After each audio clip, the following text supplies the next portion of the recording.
guys, bersama saya lagi dalam Alright Nopo Channel. Kenyataan gempa daripada Datuk Seri Saifuddin Nasution. Saya boleh berikan kata-kata seperti ini. Ya, sendiri cari masalah, jangan berlakon jadi mangsa bila disiasat oleh pihak berkuasa ataupun polis di Raja Malaysia. Ya, sahabat semua, ini adalah berkaitan dengan perhimpunan.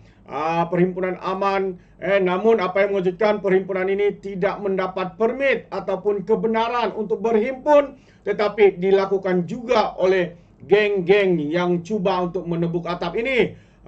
Memang panas sahabat semua. Jadi perkara ini yang saya kongsikan bersama dengan anda. Dan juga perkara kedua, kenyataan Tun Dr. Mahathir menyatakan beliau disiasat seperti penjenayah. Benarkah tuduhan itu sahabat semua? Ya, mari kita dengar pencerahan daripada Ketua Polis Negara berkaitan dengan tuduhan daripada Tun Dr. Mahathir ataupun dikenali oleh PAS satu ketika dahulu sebagai Maha Firaun, Maha Zalim. Itu dia. Jadi yang pertamanya, tapi sebelum itu, sebelum saya membacakan kenyataan media ini, jangan lupa juga untuk terus support Alright Nopo Channel dengan cara tekan butang subscribe, like, dan share. Mari kita ikuti berita gempa hari ini. Ini dia kenyataan terkini daripada Datuk Seri Saifuddin Nasution. Katanya, jangan acak-acak jadi mangsa penganjur yang tak maklumkan kepada polis di Raja Malaysia. Itu antara kenyataan padu terkini daripada Datuk Seri Saifuddin Nasution.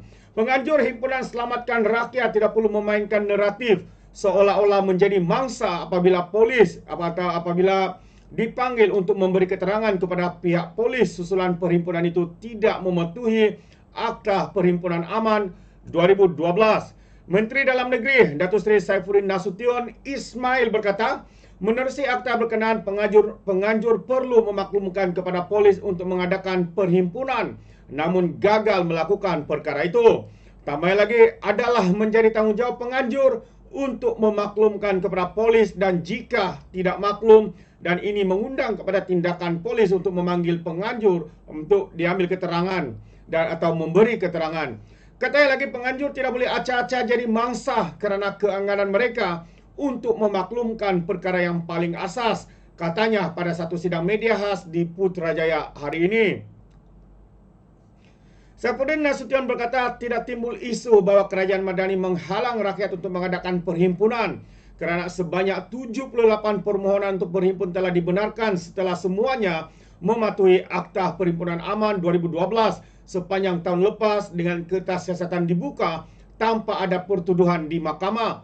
Selain itu, Saifuddin berkata pihaknya memandang serius tindakan pihak yang mengheret nama institusi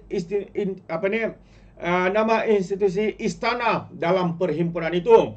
Beliau berkata pihaknya menerima laporan daripada pihak istana beberapa jam sebelum perhimpunan itu diadakan susulan dakwaan bahawa yang di-Pertuan Agung Al-Sultan Abdullah Riyatuddin Al-Mustafa Bilasha berkenan menerima menghadap beberapa individu untuk masuk ke istana bagi menyerahkan dokumen berkaitan perhimpunan terbabit. Ini adalah perbuatan mengheret sama institusi istana dalam perhimpunan yang tidak dimaklumkan kepada polis dan mendorong pihak istana membuat laporan polis.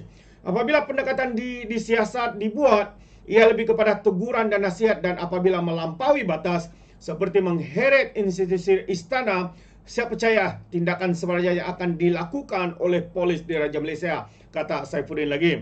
Dan Saifuddin menambah satu pasukan khas akan menyiasat perkara terbabit dalam tempoh 7 hari sebelum kertas siasatan diserahkan kepada Jabatan Peguam Negara untuk tindakan selanjutnya. Himpunan Selamatkan Rakyat yang diadakan di pintu 2 Istana Negara semalam dianjurkan oleh Sekretariat Pembelatan Air atau Peta dan turut dihadiri kira-kira 700 penyokong sebuah parti politik, badan bukan kerajaan dan juga orang awam. Ketua Polis Daerah Brickfield ACP Ami Hizam Abdul Sukur berkata, 4 individu menyerahkan memorandum kepada Ketua Komunikasi Korporat Istana Negara pada perhimpunan itu. Semalam juga Ketua Polis Kuala Lumpur Datuk Alauddin Abdul Majid berkata, penganjur perhimpunan berkenaan dikenal pasti dan akan dipanggil bagi memberi keterangan dalam masa yang terdekat. Alauddin berkata pihaknya turut menerima laporan daripada pihak istana semalam berhubung dakwaan Badrul Hisam Syarin atau dikenali sebagai Cikgu Bat bahawa 3 wakil Perikatan Nasional telah dipanggil menghadap Yang di-Pertuan Agong. Antara nama yang dinyatakan oleh Cikgu Bat di dalam video berkenaan adalah Presiden PAS, iaitu Hadi Awang. Jadi beliau berkata kes berkenaan disiasat dan akan dikendalikan oleh unit siasatan jenayah terkelas Bukit Aman. Wow, panas sahabat-sahabat semua. Jadi inilah antara naratif, antara persepsi propaganda yang cuba dilakukan oleh geng-geng tebuk atap ini. Kononnya rakyat bersama hemat Yang di-Pertuan Agong. Bagi saya pandangan saya sahabat semua, hemat Yang di-Pertuan Agong itu sudah berlalu. Ya, sudah berlaku. Bukan saja berlalu, tapi sudah berlaku dan dilaksanakan.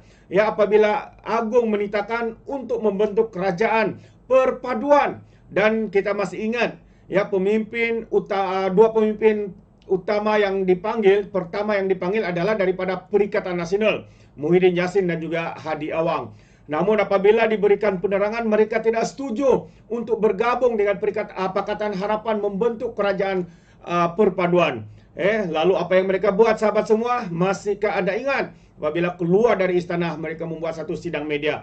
Kononnya mereka tidak bersetuju dengan titah daripada Yang di-Pertuan Agong itu untuk membentuk kerajaan perpaduan bersama dengan Pakatan Harapan. Jadi jelas siapa sebenarnya yang menjadi parti atau kumpulan yang derhaka, ya, hanya kerana nafsu mau berkuasa semata-mata. Dan masa itu mereka ingat mereka sudah cukup jomlah, ya, mereka menolak titah daripada Yang di-Pertuan. Hari ini mereka pula mengatakan kononnya mereka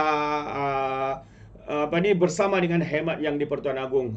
Titah sudah ada sahabat-sahabat semua. Hari ini kerajaan sudah ditubuhkan. Tapi kenapa geng-geng tebuk atap ini masih tidak boleh move on untuk menerima kenyataan bahwa mereka lah yang menolak untuk membentuk kerajaan hari ini? Mereka berhimpun, kononnya perhimpunan aman. Tapi bagi saya ini adalah perhimpunan untuk menyelamatkan anak-anak kepada tuntun itu. Itu pandangan saya. Bagaimana dengan Anda sahabat-sahabat semua? Anda boleh berikan komen di dalam ruangan komen. Dan satu lagi yang ingin saya kongsikan juga hari ini, ya, apabila Ketua Polis Negara menafikan yang mana Tun M, ya, Dr. Mahathir di soal siasat seperti penjenayah. Itu antara satu tuduhan yang berat daripada seorang mantan Perdana Menteri. Ya, kita tahu dia disiasat, tetapi dia bukan dipanggil ke balai polis, tapi dia pihak penyiasat itu pergi ke pejabat beliau. Kalau saya tidak silap, sahabat-sahabat semua, mungkin Anda boleh betulkan saya kalau ada kesilapan. Jadi dalam satu kenyataan Mahathir mengatakan dia di soal siasat oleh polis, sepertinya beliau itu seorang penjenayah. Itu tuduhan yang berat yang dilemparkan oleh Tun Dr. Mahathir Mohamad. Hari ini Ketua Polis Negara menafikan. Jadi mari kita lihat kenyataan daripada Ketua Polis Negara. Katanya kertas siasatan berhubung kenyataan bekas Perdana Menteri Tun Dr. Mahathir Mohamad mengenai masyarakat India yang didakwa tidak setia kepada negara dijangka dirujuk kepada Jabatan Peguam Negara dalam masa 3 hingga 4 hari lagi, kata Ketua Polis Negara Tan Sri Razaruddin Husin. Semalam katanya kita sudah ambil percakapan dengan Tun Dr. Mahathir dan siasatan akan diteruskan. Dalam masa 3 hingga 4 hari lagi, ya, mungkin kertas siasatan akan dirujuk kepada pihak AGC selepas siasatan kita selesai. Katanya kepada pemberita selepas menyaksikan upacara serah terima tugas Ketua Polis Johor di Ibu Pejabat Polis Kontijen Johor di Johor Baru hari ini. Razaruddin juga menafikan, ini yang menjadi persoalannya sahabat semua, ya, kenyataan daripada Mahathir. Jadi Ketua Polis Negara menafikan kenyataan bekas ahli Parlimen Langkawi itu yang mendakwa di soal siasat umpama seperti seorang penjenayah dan berkata polis hanya menjalankan tugas dengan meneruskan siasatan. Pada pihak kita katanya Ketua Polis, kita teruskan siasatan dan dikatakan kita teruskan siasatan dan dikatakan sebagai penjenayah. Ini adalah satu siasatan polis. Kita perlu lengkapkan siasatan kita. Kalau kita tak lengkapkan siasatan, kita seolah-olah macam berat sebelah, katanya. Jadi kita ambil percakapan Tun Dr. Mahathir kalau tidak di Bukit Aman, dan juga kita ambil di tempat yang sesuai dan yang Tun, yaitu Dr. Mahathir mohon, katanya lagi. Dia berkata demikian ketika mengulas mengenai kenyataan bekas Perdana Menteri itu semalam mengenai dakwaan diperlakukan sebagai penjenayah.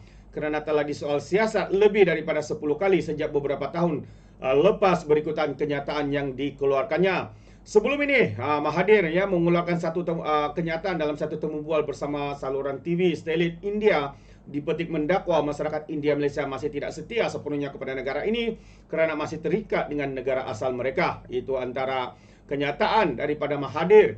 Jadi kenyataan itu mendapat reaksi dan kritikan pemimpin negara, politik serta aktivis, termasuklah Perdana Menteri Datuk Seri Anwar Ibrahim yang mengecam kenyataan Mahathir serta menyifatkan kenyataan itu sebagai tidak bertanggungjawab. Jadi Ketua Polis Negara Razaruddin menyaksikan upacara serah terima tugas antara Ketua Polis Johor Datuk Kamarul Zaman yang akan bersarah wajib pada 28 Januari ini kepada Ketua Polis Johor yang baru, CPM Kumar. Itu dia pengesahan ataupun penafian daripada Ketua Polis Negara apabila mantan Perdana Menteri itu membuat tuduhan kononnya beliau disiasat sepertinya atau umpama penjenayah. Mungkin itu sok sendiri sialah fikiran dia. Sengaja untuk mensensasikan dirinya kononnya disiasat. Itu mungkin yang cuba dilakukan oleh mantan Perdana Menteri ini. Adapun sebenarnya sudah pun dinafikan oleh Ketua Polis Negara bahawa apa yang dinyatakan itu adalah tidak tepat, tidak benar sama sekali. Itu dia. Jadi terima kasih sahabat semua. Sampai di sini saja. Akhir sekali, sekiranya anda mau berikan sebarang komen, pandangan, anda boleh berikan di dalam ruangan komen. Tapi ingat, komen dengan cara berhemah. Terima kasih. Izinkan saya untuk mengundurkan diri dan seperti biasa, peribahasa mengatakan, tapapun kangkap 2 tahun keinginan. Dalam bahasa Melayunya, tepuk dada, tanya selera. Sekian saja daripada Alright Not Channel. Kita berjumpa lagi. Bye-bye.